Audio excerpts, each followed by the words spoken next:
3 years since the war in Ukraine began, the US now sides with Russia at the United Nations. Zelenskyy agrees to accept a compromise mineral and ceasefire deal with Trump, and a major European Union delegation makes an outreach to Delhi, seeking perhaps to de-risk its ties with China. Is the end of the Russia-Ukraine war in sight, and will that lead to a total reshuffle of international alignments?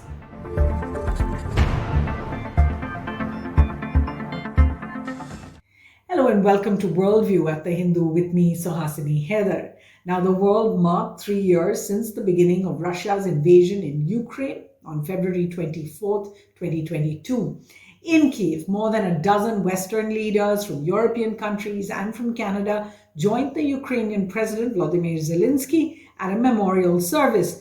The United States was conspicuous by its absence and the absence of any senior leader.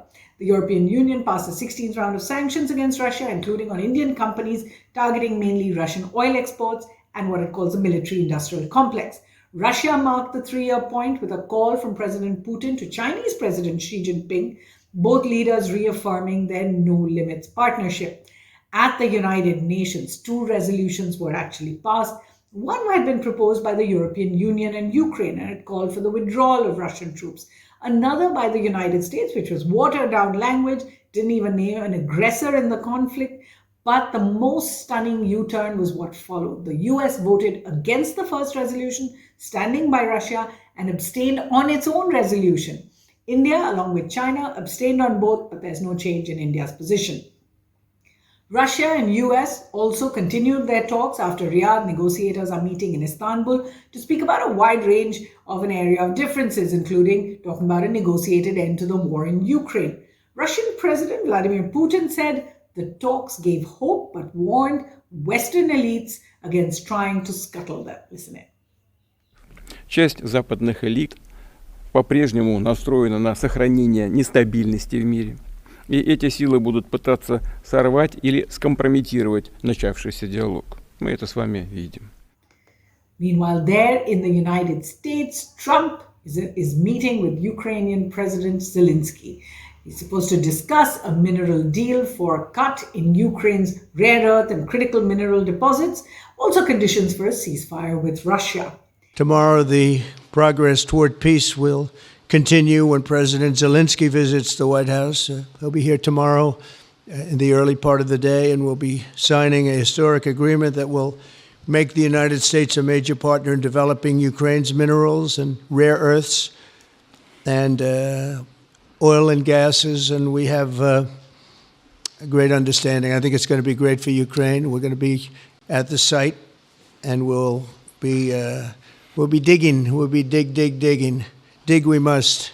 Then in Delhi, a massive delegation of EU commissioners led by the European Union Commission President Ursula von der Leyen, it's the biggest ever such group, actually arrived. Now, this visit was planned quite a few months ago, but even so, the timing of the visit right now seems to indicate that Russia will be a major overhang. What they're discussing essentially is European Union and India ties, a summit to be held after 5 years later this year, free trade talks, or what's called the BTIA, and a strategic pact between them will be finalized later this year, aimed at aligning positions in the Indo-Pacific, specifically on de-risking ties with China. These are all important priorities for the EU now. The third, a Trade and Technological Council meeting, although the European Union's High Representative or Foreign Minister, Kaja Kallas, actually cancelled her trip to Delhi and had to head to Washington instead. Technology, investment, innovation, green growth, security, skilling और mobility पर सहयोग का एक blueprint तैयार किया गया है। हमने अपनी टीम्स को एक पारस्परिक लाभकारी बायलैटरल फ्री ट्रेड एग्रीमेंट को, एफटीए को इस वर्ष के अंत तक संपन्न करने का निर्देश दिया है। Now, as she arrived in India, von der Leyen herself clearly had the Russia-Ukraine war on her mind. Listen in. A failed Ukraine would not only weaken Europe, And that is why we have taken historic steps to support Ukraine and its future. But a failed Ukraine would also intensify the challenges in other parts of the world, not least in this region.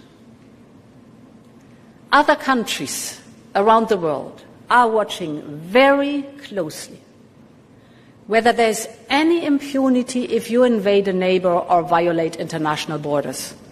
So what is it about that situation that worries European allies of the United States quite so much? The first US-Russia talks and a likely Trump-Putin summit is clearly sidelining ties with the European Union, who are maintaining their idea of a boycott of Russia. The second, that Trump's plans to take mineral deposits in the Ukraine denotes a full transactional turn. Some have even called it a protection racket, rather than what the US used to do, speak about upholding the rules-based order. The third real worry for the European Union is that Trump has made it clear that he will not support NATO membership for Ukraine, and he will give no security guarantees to the country, no plans for US troops on the ground, indicating really that Europe is going to have to do the heavy lifting and the spending. So an extraordinary EU summit on March the 6th is expected to discuss all of that. Meanwhile, and this has been worrying throughout, is Trump's actual words. He's called Zelenskyy a dictator without elections. He's accused him of having very low approval ratings, humiliating in a sense the Ukrainian president in a manner even Moscow has not. So if that's how the EU feels, what does it mean for India? As the EU visit to India shows, in an increasingly unpredictable Trumpian era for the world, India is being seen as a stable partner for many countries. So it benefits from its non-aligned position. The second, that closer, friendlier ties between the US and Russia will take the pressure off of New Delhi. Compared to just last year, remember, when Prime Minister Modi had to face concerns and criticism when he traveled to Moscow to meet President Putin. If Trump pulls off a ceasefire between Russia and Ukraine, it will help restore food, fuel, fertilizer supplies, but more significantly for New Delhi, the supply of military hardware, ammunition that India has long been dependent on. The fourth, as India really hosts the Quad Summit this year, it will seek to draw back the US's attention to the Indo-Pacific and to dealing with China and the Chinese threat. So what's Worldview's take? Trump's daily pronouncements, particularly on geopolitics, have clearly rocked the world's sense of balance yet again. And India's series of abstentions and tightrope walking on the Ukraine-Russia crisis suddenly seems much more reliable to Europe than the US's U-turn on Russia. It won't take much time for the wind to turn again and for Western alignments to change again, however, and New Delhi's best bet remains threefold. Staying on the middle, non-aligned path, shoring up its own economic and strategic strengths, and consolidating India's power and soft power in its own region, even as it takes ties with partners like the European Union to the next level. We also have some Worldview reading recommendations for you. The first, How the West Brought War to Ukraine by Benjamin Abelo. This is an ideological book, but it has some very interesting facts which are counter to what the US has been saying for the last few years and really worth a read. The second is a book called The Great Delusion, Liberal Dreams and International Realities. This is a recent book based on a speech by John Mearsheimer, who also wrote The Tragedy of Great Power Politics. Both books well worth reading. The third, The Fight Is Here by Simon Schuster, is a look really at how Zelenskyy was reimagined and relaunched after the war with Russia began. And it's a comprehensive look at how that war has gone so far. There's Punishing Putin Inside the Global Economic War to Bring Down Russia by Stephanie Baker. A look at all the sanctions and how those are working. And the fifth is a journalist's account, Our Enemies Will Vanish, the Russian Invasion and Ukraine's War of Independence by Yaroslav Trofimov. We hope you enjoy reading all of those and do join us again here on Worldview from the team. Thanks for watching.